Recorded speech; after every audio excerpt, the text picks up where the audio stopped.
These videos for a couple of reasons. One is to remind myself what an absolute nightmare it was, and to remind myself to never ever do anything like this on a scale of this ever again.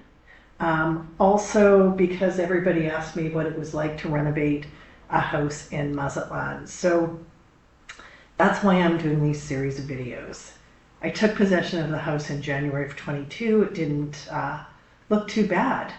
The house was filled with the previous owner's possessions, which we first of all had to clear out everything that had been in this house for 30 years. And then we donated it all before we could start anything. That was an undertaking of itself. We started with a roof that was so badly damaged.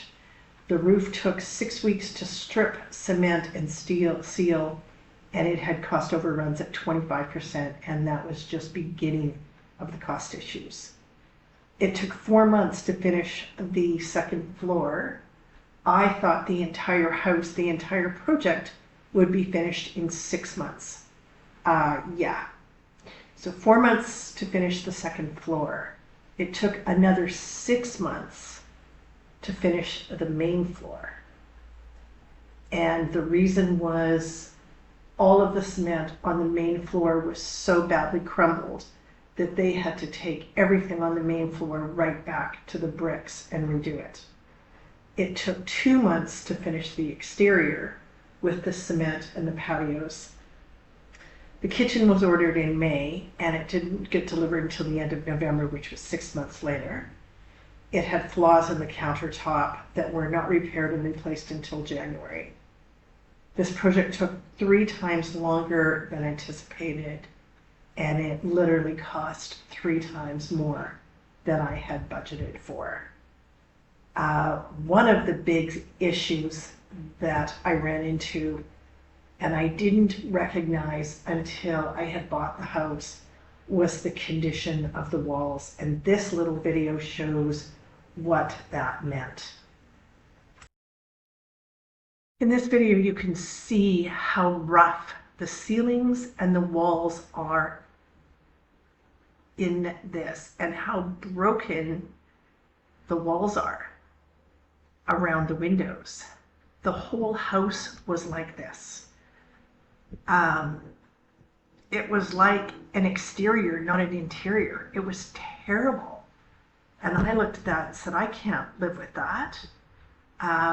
So if you think about the size of this house, which is huge, there is no way I could live with a house that looked like that. So consequently, instead of just patching and fixing it, we went ahead and smoothed the whole interior of the house. Because looking at that, you can imagine how awful that was. Plus, there was so much damage. The concrete was broken and crumbling in so many places. The second floor wasn't as bad as the first floor, but it was brutal. Another problem that we ran into that I didn't expect was what was causing all of the cement to break apart was the rebar was rusting underneath behind the cement. So what was required when they broke away the cement, they would sand the rebar and they would treat it. And so that's what's going on here. They've sanded and they've treated the rebar. But if the rebar is rusting, it breaks away the cement. So this job was much more than just redecorating a house. I had to run new electrical. I had to do every square inch of it. In order to do electrical in a cement house, this is how they have to do it. They carve out pieces in the cement walls and run tubing up and down inside the cement walls in order to do new electrical. So because this house was built in the 80s, there was not a lot of plugs, which you can imagine is not good in this day and age.